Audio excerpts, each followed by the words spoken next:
আসসালামু আলাইকুম ভিউয়ার্স, আমি ঋতু কিচেন আপনাদের জন্য নিয়ে আসলাম লটকা মাছ রান্না করার রেসিপি। এখানে আমি একটা প্যান নিয়ে নিয়েছি। প্যানেতে আমি পরিমাণ মতো পেঁয়াজ কুচি দিয়ে দিলাম, 8-10টা কাঁচামরিচ দিয়ে দিলাম, টমেটো। এবার আমি দিয়ে দেব হলুদ ফাঁকি 1 টেবিল চামচ, মরিচ ফাঁকি 1 টেবিল চামচ, ধনিয়া ফাঁকি 1/2 টেবিল চামচ, জিরা ফাঁকি 1/2 টেবিল চামচ। এবার দিয়ে দেব আদা রসুন বাটা 1 টেবিল চামচ,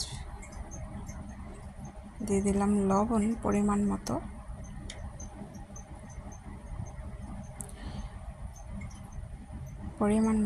তেল। এবার আমি সমস্ত উপকরণগুলো একসাথে ভালোভাবে হাত দিয়ে মেখে নেব। এটা হচ্ছে লটকা মাছ। আপনারা কারা কীভাবে ডাকেন এই মাছটাকে আমাকে কমেন্টে জানাবেন। এটা হচ্ছে সামুদ্রিক একটা লটকা মাছ, খেতে খুবই সুস্বাদু হয়। তো আমি ভালোভাবে মেখে নেব।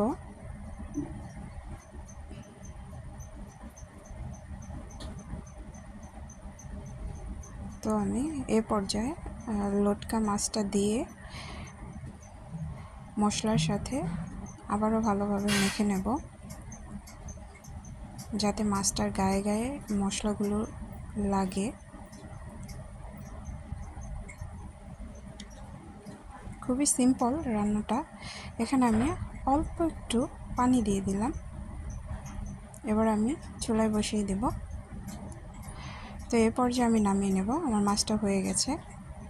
এই তো আমার লটকা মাছ রান্নার ফাইনাল লুক। খুবই মজা হয়েছে। ভালো থাকবেন সবাই।